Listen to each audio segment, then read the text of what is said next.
Okay, folks, good morning, and good afternoon for those in the UK, and good morning for those in the USA. I see some faces that I recognize. Let's just kick off with introductions. I'll just go introduce myself first. My name is Sid Jacobson. I'm a risk management consultant. I'm an independent consultant right now. I'm former head of risk for Clico Energy and at one time Connective Energy and Delmarva Power. I've spent the last 30 plus years in the energy sector, mainly focused on the convergence between the capital markets and the trading desk and capital projects. Liquidity, our conversation today, and capital adequacy is very much a driving force in risk, and I look forward to our speaker's conversation.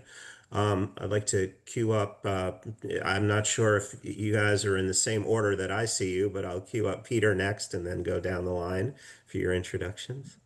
Yeah, great. Thanks, Sid. I've been weather prediction scientist at Climate Vision. I've been in the space for almost 25 years now, primarily focused on building out quantitative and analytical applications that are most helpful for those in the energy and the commodities space. And I've seen a lot of changes over the years, and I'm looking forward to talking with you all further. I'm George. I'm the head of price risk and hedging for Island Oil, that is a supplier of marine fuel. I've been into risk management over 10 years in middle office and front office roles. And yeah, I mainly deal with market risk in the oil industry and a bit specialized in marine products.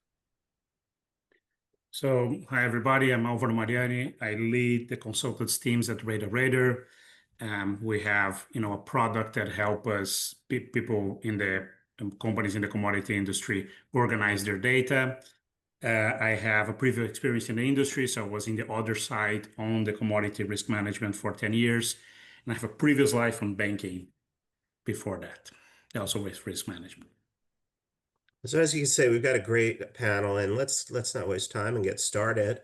I'd say over my entire career, but mostly over the past 5 years, the energy and commodity sector have just been hit by one liquidity crisis after another. I think generally when that occurred in the past, it was once every 6 to 8 years we'd hear of a meltdown, and that would trickle and impact others. And now we're seeing it driven by all sorts of different events. And the readiness has become as material as missing your P&L.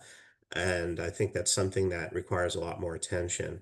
They weren't necessarily because of bad strategies, they're about poor capital planning and liquidity gaps.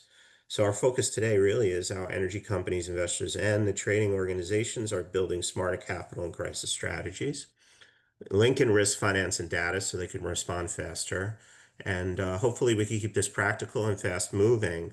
I want to start, Mena, if you can queue up a poll, just take a quick demographic of who's attending, so we get an idea who we're speaking to.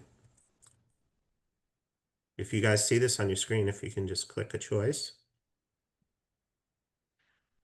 So we've got actually a good mix here of producers and traders and vendors, as well as other. I'm curious what the others are.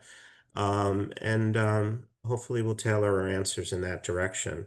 So quickly, let me run through my notes here. And let's start. The evolving risk landscape was one of the key bullets in the agenda. And, in about 10 or 15 minutes, let's start with what's changed.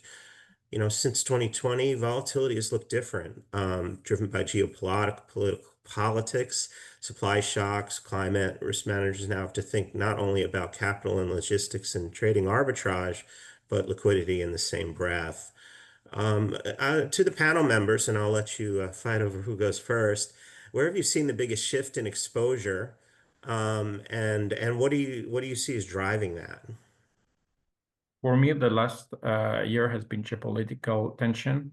That was not necessarily a new parameter where we had to focus more, and it differs with what we have been facing in the past in a way that it can be more unpredictable. Sometimes it relies on political decisions, but Previously, it was also economical. I mean, usually the fundamentals are supply and demand. That's the basis for a market. Then you have to tie that with macroeconomics, as they can affect future supply and demand. And then you also have to key in, especially now, geopolitics, as they can affect all the supply chain. Yeah. I would echo what George is saying. So we have a product. There is a stress test product, and the idea is that just to go beyond the classic stress test with limit up and limit down, and really allow the traders and the organization to build their scenarios. And it's very interesting that a couple of years ago when we first introduced that product, the scenarios would be very S&D driven, right? Would be there's a crop here, there's an event there. And you look at this, the same scenarios and the same implementation stress test now, they are much more political driven, right? They're much more events. They have the SAD elements and they have the logistical shocks, but for sure there'll be scenarios for tariffs there, for example, that we start. So you can see the very concretely the change in the importance that those geopolitical events got into the picture. Yeah, and I'll Peter, just you have anything follow up a little bit on what Alvaro was saying.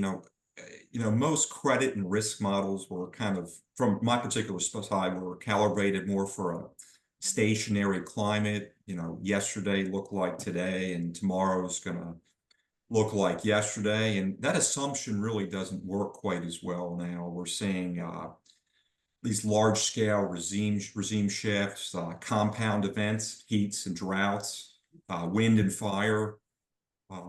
And so properly, calibrating these for short-term weather and long-term climate drift, I think is really important, where we can risk missing liquidity squeezes out there. I think, the importance of weather-aware capital and stress frameworks are just growing from what I've seen.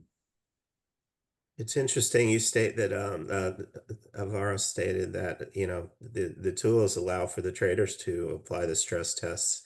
I think your summary here is that we can't just rely on standard models or commonly adapted models, but we need to start thinking out of the box and looking at compound events and more extremes and what those potential impacts are, and probably not ad hoc, but as a routine. I'll add to that. From your current perspective, given the current evolution of the market, what risks do you think are still being underestimated? So I think depends a little bit on the space that one is operating, right? We definitely see the clients on the energy space paying much more attention to these extreme events that has been in the past, right? And really moving beyond, your classical 95% value at risk. Even if you're using a distribution that is a bit more sophisticated than the Gaussian, and really looking from this more black swans, more combination of logistics with different types of shocks, and just the time spent on that we've seen increasing recently, especially on the energy space. Anybody have anything to add to that? So it's a tough one because two are vendors, but I was going to ask, maybe George can answer this, is how have your teams evolved to keep pace with this? Is this something you're seeing, not only your teams, but your peers? Are you seeing this heavily being adapted or still in the crisis management mode?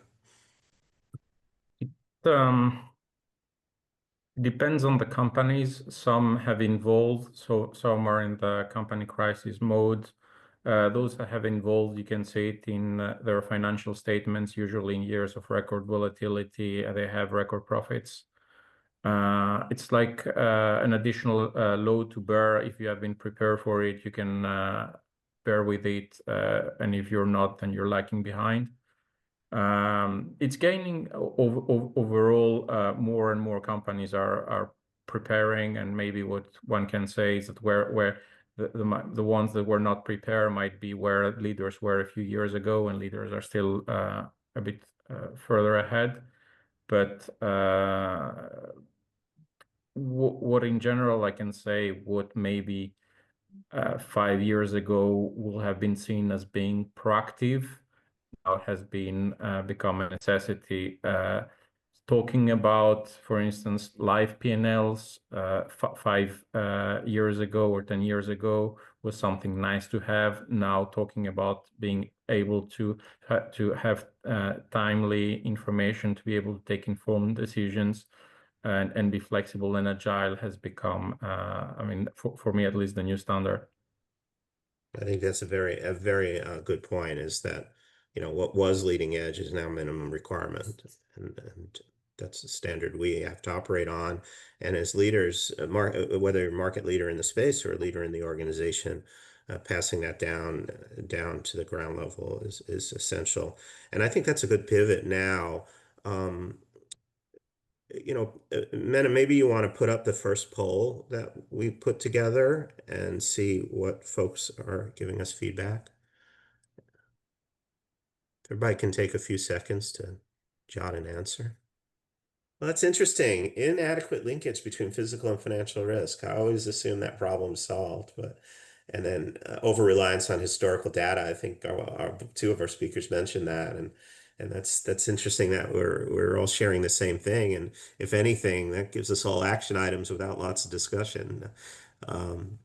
Let's move to, we talked a bit about how firms are still relying on statistical measures and sort of checking the box as a best practice or a common practice.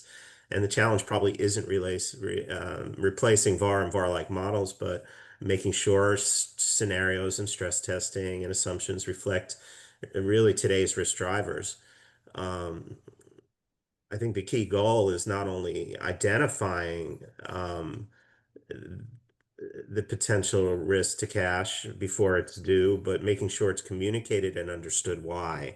And then, as a typical manager of risk, whether you're front or back office or even in finance, having mitigation plans for when that comes into play, being prepared. It doesn't always mean you need to be overcapitalized, but let's talk to our panel.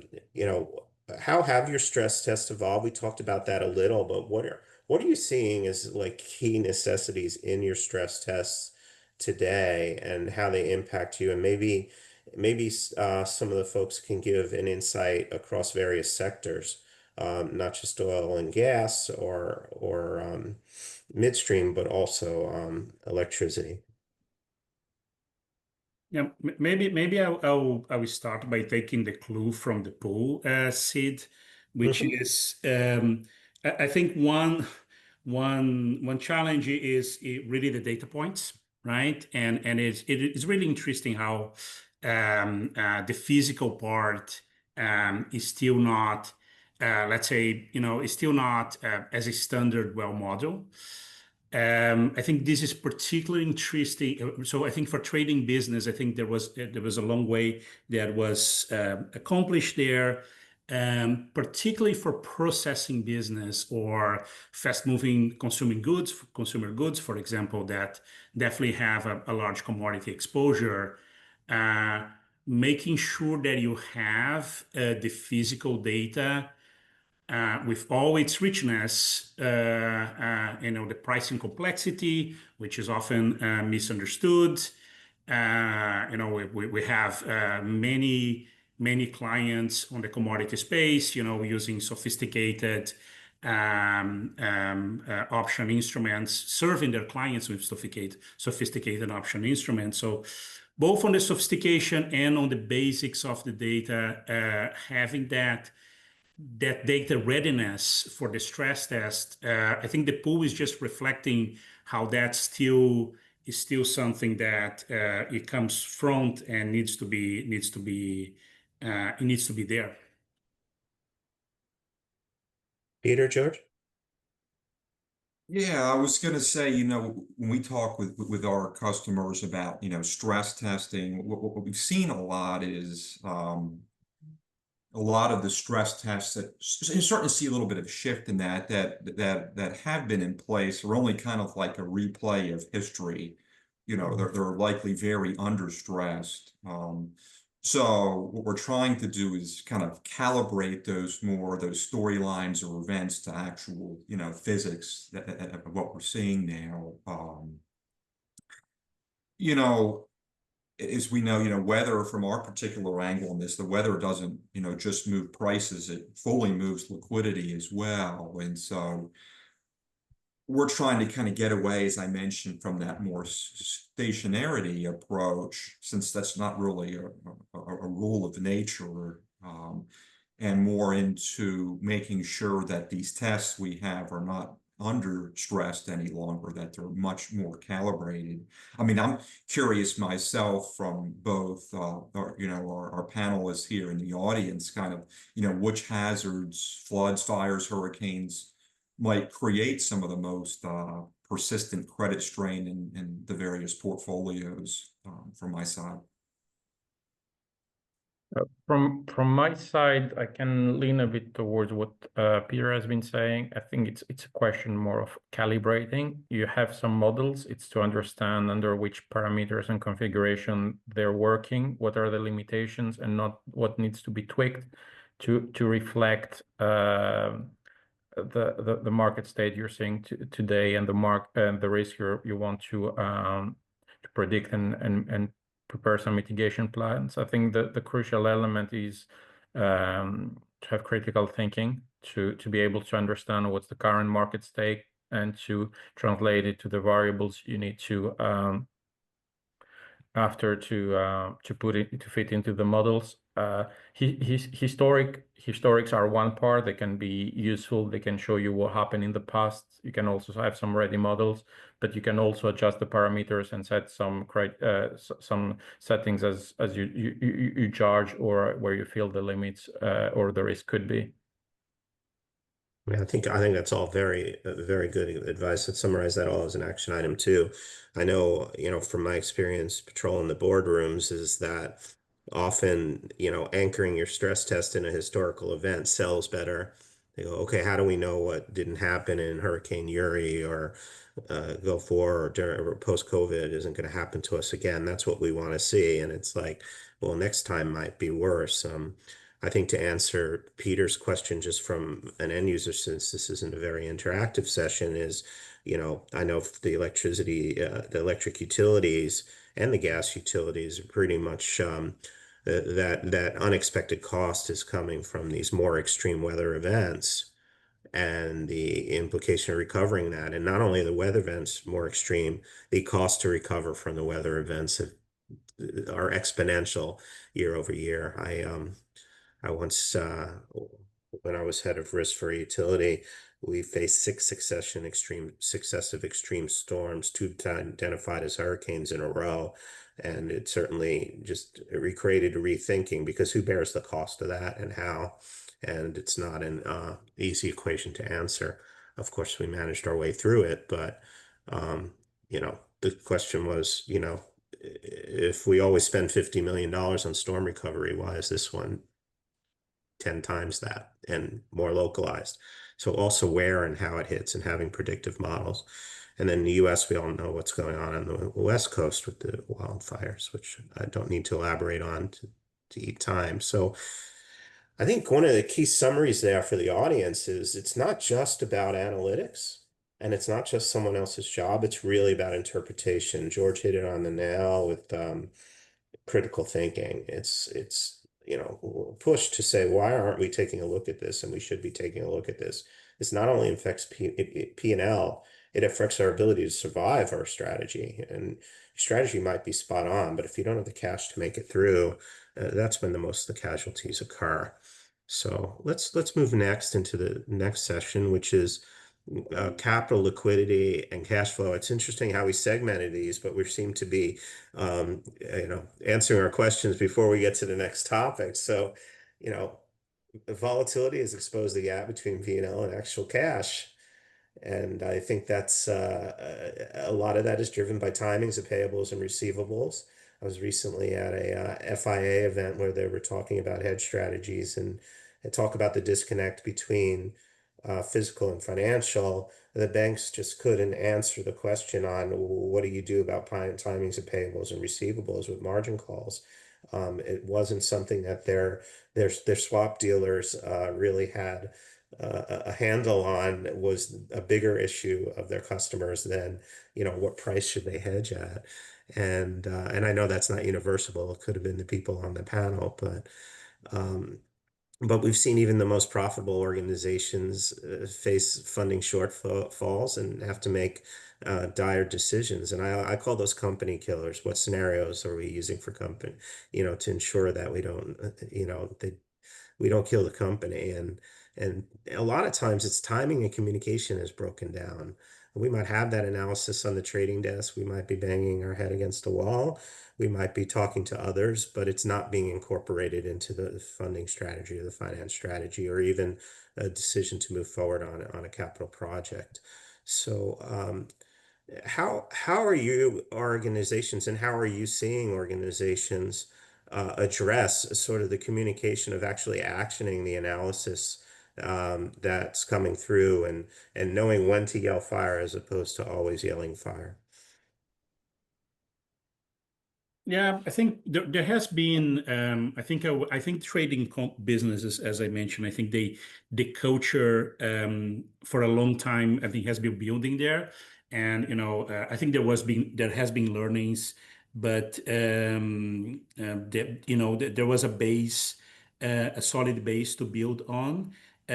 What we often see is business that deal with commodity exposure, and they have, how can I put it, like perhaps a perception as trading equals speculation. So they have this identification with like using more sophisticated products or understanding, having the sophisticated tools as like a bad sign, as I would be taking more risk, right? And I would do more speculation. And what that misses is, I mean, aside the obvious point that you can use that information just to protect yourself and to reduce the risk, but what it brings you is a lack of a culture and a training to understand those risks, especially integrating the different departments, right? And I think that cultural challenge, again, for the FMCG and for the perhaps more classic processing business that pride themselves on building products and building brands, right? That's where the culture is. And Yeah. suddenly, like, as Peter was saying, you have weather events hitting your margins in ways that you're not prepared to both analyze, but mostly the teams are not together looking at it from all the point of views, right? So we definitely see a movement towards, okay, I want to have an holistic view that's going to put together whoever is buying, whoever is selling, and whoever is hedging. And so we can start looking at those market risks, not with the idea that I like that risk and I want to increase my exposure there, but really that's just something that I have to manage as part of my business, and I have to manage in an integrated way. Absolutely. I think before the others speak, I think one of the disconnects I see so commonly is between the finance group or the executive suites when they don't sit in the business unit and the business. And I, without naming names, I can think of 4 or 5 events that were driven either by market structure changes they weren't prepared for, or weather changes that really were impacted by the physical side, or the disconnect between physical and financial, that were broadcast with a big waving flag. We had a huge hedging instrument loss. And and it was just easier to tell the street that, or maybe that's how they understood it.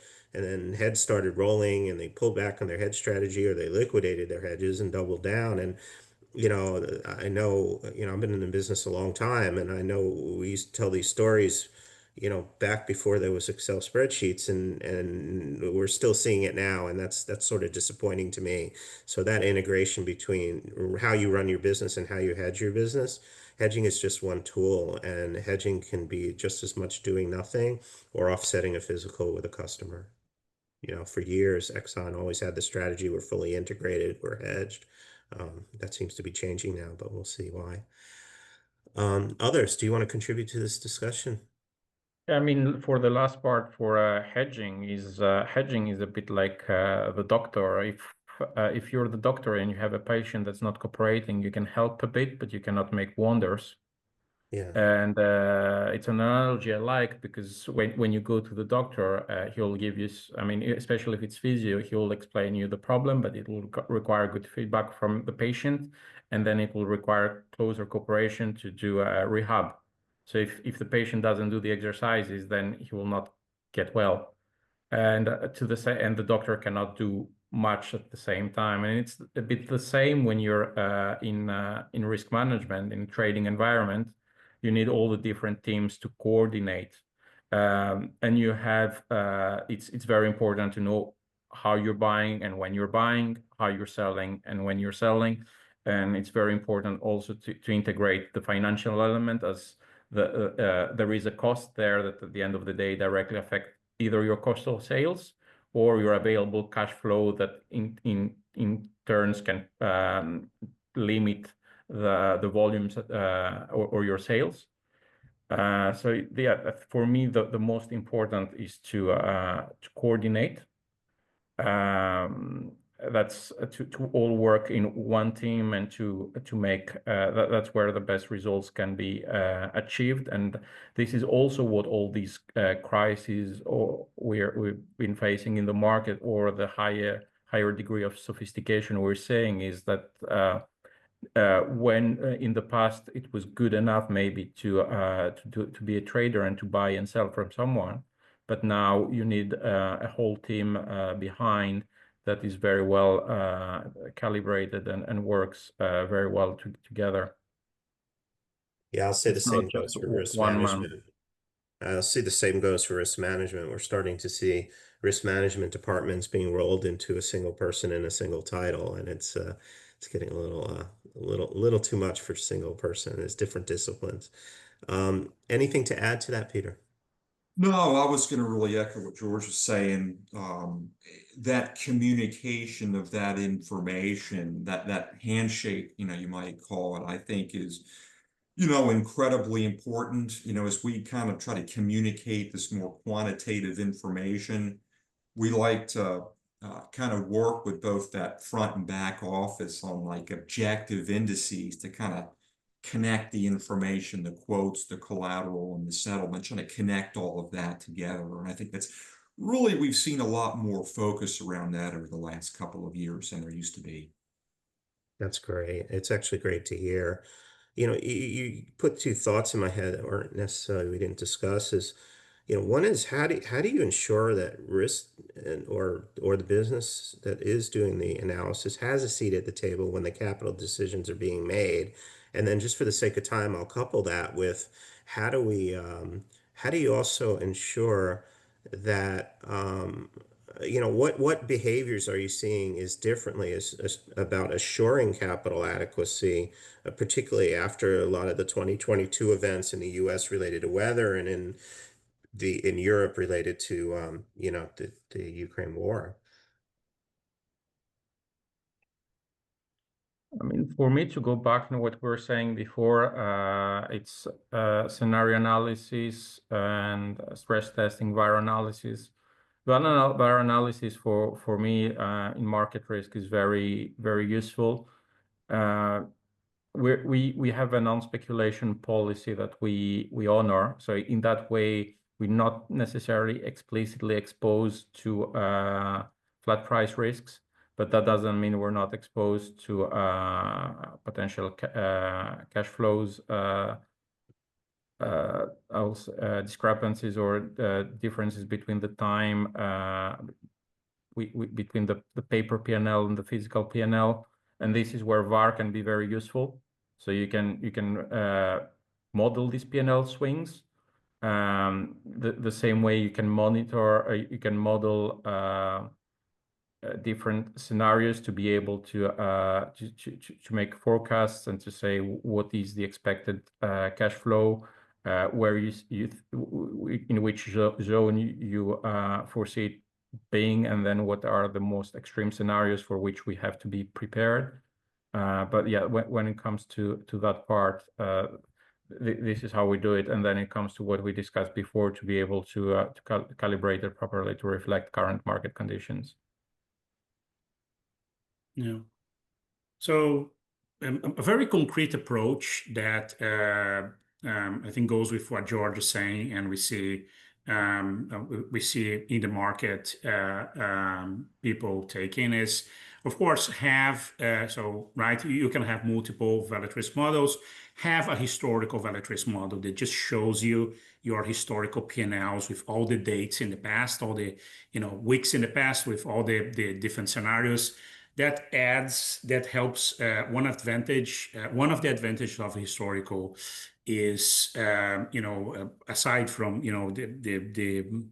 the assumptions are a bit more solid than a naive approach, is the fact that you can add narrative to that, right? So you can look at, okay, what the market did during the Ukraine war, what the market did during that event, and that detail, right? Having really against that your linear and non-linear part of your book. We've think plankton volatility, like the multiple impacts of volatilities, I should say. Right, the market is very sophisticated today with spread options, accumulators, all kinds of different instruments that require that richness. And then with that richness of detail, let's say anchoring historically to a narrative, you can start building your own scenario towards the future, right? Building your own scenario towards the future. And then comes what Peter said, okay, how it's going to be? It's going to be as bad as it was, or maybe it's going to be even worse, right? So I think that element of having the number with the detail and the richness of detail that comes from the data, but also being able to communicate that and have that conversation. Listen, we can have, Russia closing the ports these and these ways, and it happened this way in the past, but it could happen different now. I think that's really a best practice there. Yeah, I would just add real quick, we kind of added in we call a weather P&L explainer column almost, where we kind of just put like a little attribution on what we call those event days, and it proved very helpful when we would go back and perform more in-depth analysis. So I fully support that. Good. So let's we've only got a few minutes, so let's see in 5 minutes or less. So we talked about what we need, what has changed, what is evolving, how we're evolving, and now we're talking about what we're doing and some of the tools we have to fill those gaps. We're also talking about how to communicate. Now, what happens when the event occurs? Let's talk about the crisis. You have an extreme event. And what we've seen is every single time, going back to Barings and probably before, it reveals how slow organizations can connect data to people, to capital, appreciate the information they have, and make a decision. So when this next disruption happens, what breaks first? What coordination or tools have made or have to make the biggest difference? And what's one practice you would recommend everybody on our panel to implement before we enter winter season this year? For me, it's better communication within the organization, better visibility in terms of P&Ls or data within the company. That's the main one, especially if we're talking for 2 months ahead. Because one of your limiting factors within the organization will be more likely coming from one team being stressed and not being able to operate at further capacity. So that's for me the number one. I agreed with that. And having everybody's availability to meet. I worked with a organization recently that said they're going to reduce the amount of risk committee meetings they have because it just eats too much time, and they rather have updates semi-annually. And I'm like, well, what happens when an event occurs? And it's like, well, Yeah, we shouldn't have any events. I mean, there is another point of view that's more general towards what you're saying, but it depends also how time is managed within the organization and how busy are key teams or individuals. If you see them being operating at 100% in normal times, then more likely when a crisis occurs, it will be difficult to react straight away.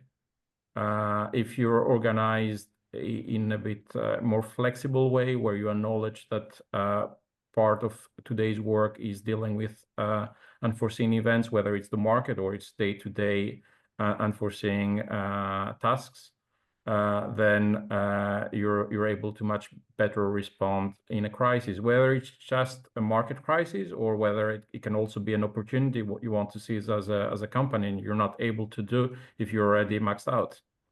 That's absolutely true. I don't think we've given enough airtime to the fact that these scenarios and stress tests can also identify opportunities for more capital efficiency and better capital deployment and things like that. And I think that it's easy to talk about risk as a negative, but appropriate risk management has two tails and can easily, also help identify opportunities. And I hope everybody takes that away and not as an afterthought. I mean, yeah, Anybody else have anything to say? And then we will see if we have any audience questions. Yeah.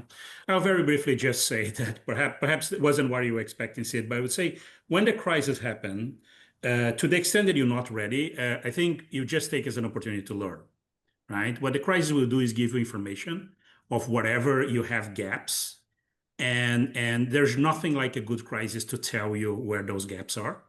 I think we see still organizations that focus more on the emotional response, that taking that opportunity to learn and make sure for the next crisis they'll be more prepared. That's a good summary. So guys, I have 3 questions here. I'm going to try to see if we can squeeze them in the 5 minutes we have. And the first question is for Alvaro and Peter. Do you still think advanced time-dependent risk models can be used to capture the tail risks, or are all models based on historic data inadequate?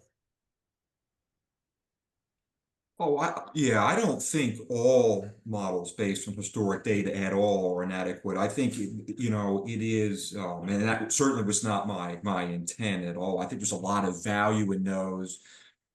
Still, I think it's just more not being solely set in those and understanding some of the changes that we are seeing out there. There's still a lot of value in that from my side, yes.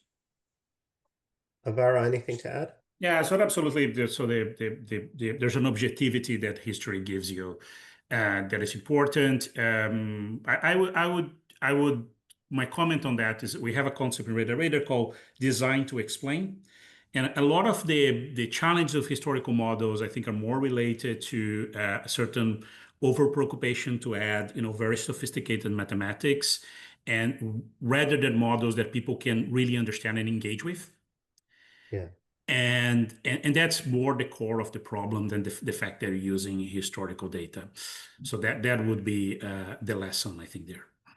Yeah, I think historically quantitative analysts can have super math, but underestimate the value of a good UX and a good output. Next question. This is a simple one to the whole panel. When liquidity, and well, it's not simple, but it's straightforward. When liquidity tightens, who should own real-time visibility? Treasury, risk, or trading?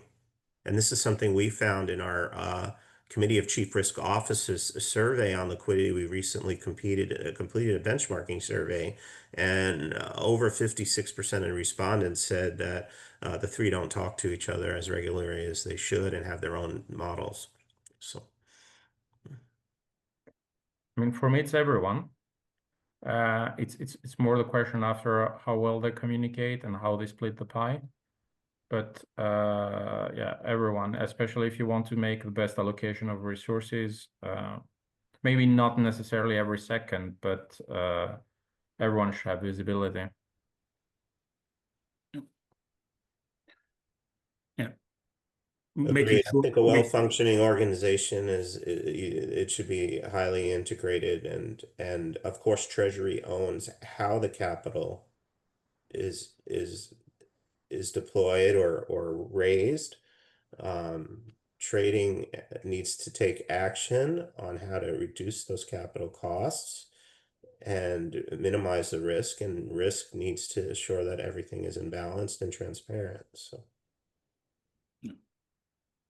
Um, How so many go ahead. risk departments out there are monitoring the interest rate risk, or they're just delegating that to Treasury, for example?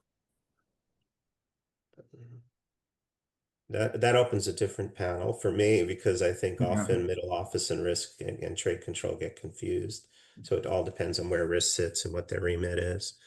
But I would hope they're stress testing interest rates and borrowing. But I could tell you I've seen enough organizations where you look across their pro formas and they're all using different weighted offer cost of capital based on which analyst put that one together. So, and mature organizations at that, because nobody trained them to say, oh wait, we have a standard, stress. So okay, and one final question here. I'm not sure if I completely understand it. Perhaps you can help me unravel it. But how do you see practices working to minimize the risk of missing an opportunity or a good market call that are often made from high quality analysis? I'm not quite sure how this ties in, but perhaps this is what we were talking about before about, this analysis can also identify opportunity, not just casualty. So, any thoughts on this question? I mean, it could refer to speculation, but for me, when it's risk management is ensuring you'll be operating in a healthy way as a corporation, and you'll maintain the margins. That's for me the main task of my job is to one, protect our margins, two, try to optimize them. So we won't speculate on a market call. We might have a market call, but it will be on a different way. To go back to what the interest rates, for instance, if we're about to buy a house and we work out our maths, and we see that it works very well with 4% interest rate, then we might lock 4% interest rate or see how we might do it with 3.9 eventually. But as long as the numbers work for us, this is something we'll go ahead and we'll try to make it in a way that will mitigate risks and optimize our returns. But this is done in I'll say not speculative way. It will be based on a good analysis, but it will be a combination of so it will be backing something we really want to do as a company on a physical project. Now, from the other part, the more general answer for me is setting limits. It can be limits on either the volume, so how big you'll go, or then you can also set limits like limit losses automatically to sell back if you exceed a certain loss or profit. That's the two main easy answers. So, folks, we're out of time now. I wish I had a few minutes for everybody to give a closing thought. But I'd like to thank all the panelists. I think that we really dug deeper as the conversation went on. I think for those taking notes, there's a good dozen action items there for you. And thank you, everybody. And thank you for your attendance. I hope you appreciate it. Feel free to reach out to us on LinkedIn if you have any followed on or through the conference organizer. And thank you for your time.